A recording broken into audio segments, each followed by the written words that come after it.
Go Gilas! Go Gilas!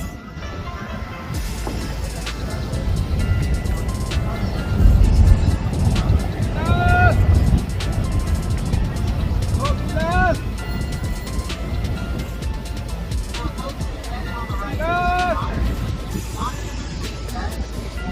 Hello, Gilas!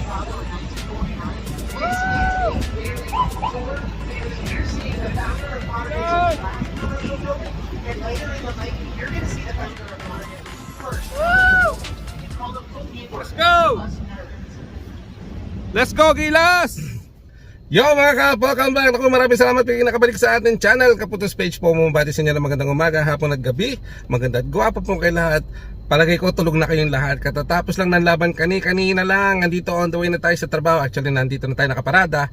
At kanina nagsisigaw tayo doon dahil talagang excited na excited tayo. Nanalo tayo. Imagine niyo rank number 5 or 6 itong Latvia at pinanis ng ating mga kababayan, no? Especially with Justin Brownlee, Kai Soto, Jorman Fajardo, Dwight Ramos, Chris Newsome. Lahat sila ay nag-contribute ng maayos. Medyo kinabahan ako ng bandang huli.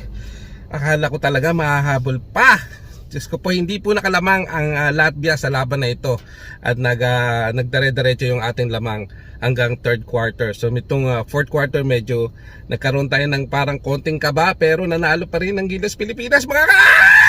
Wow! Wow! Wow! Wow! Napakaswerte.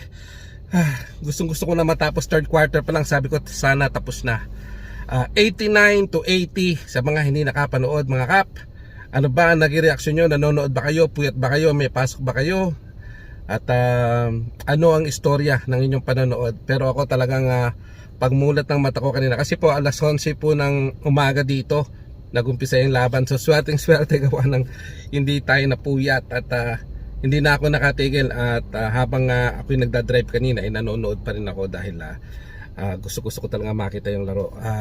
Again yung ating Twin Tower, no, maganda yung pakinabang nila sa loob, gawa ng yung sabi mismo ng coach ng kalaban na sila yung dahilan kaya na-interrupt yung kanilang yung pagpasok sa lane. Kai Soto and ito si John Mar Fajardo, malaki yung contribution na ginawa nila sa loob, hindi lang sa opensa pati sa depensa. Okay, may mga chance na may mga turnover tayo pero nagawan pa rin natin ng paraan, gawa ng sa ating mga lamang ay parang nawawala yung kaba ng ating players, yung panic mode baga. At sabi mismo ng coach ng Latvia na parang nagpanic na yung mga players niya, no, doon sa dito sa kanilang press conference. Also itong si Coach Tim Cone ay happy sa gagamit ng triangle offense dahil sabi niya dito na nagagamit niya ito dahil mas mabilis silang nakakakuha ng depensa. And according to Coach Tim Cone, defensive minded coach siya, kaya napakaswerte. Kaya ito, hindi ko nabibigay sa inyo yung mga details, ang mga stats, at maganda yung pag start ng game, dire-diretso ang pagsapak sa team ng Latvia para hindi sila makabangon at hindi na sila talaga umubra ng bandang huli. And everybody, yung toughness na binigay nila, yung physicality dito sa laban na to, napakaganda kasi hindi sila nagpatalo, no? At kumbaga parang napipikon pa nga yung kabilang koponan dahil medyo physical tayo.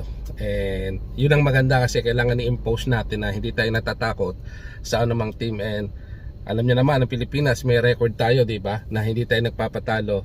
Katulad nung nangyari dyan sa Australia about 6 years ago, no?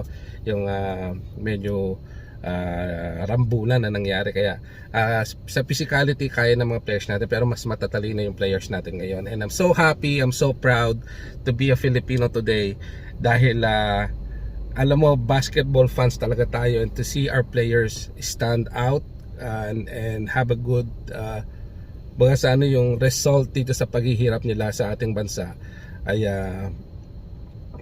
tayo bilang Pilipino at basketball fan, tayo po rin makikinabang yan na may pinaroroonan yung ating paghihirap ng mga players natin, yung liga natin, yung mga coaches natin. So thank you lahat, especially sa ating Kai Soto dahil malaki yung magiging contribution niya balang araw kasi 22 years old pa lang siya, and ito yung magiging future ng ating Gilas Pilipinas. So thank you and hopefully bukas no makasagasa pa tayo ng isa dito sa Georgia.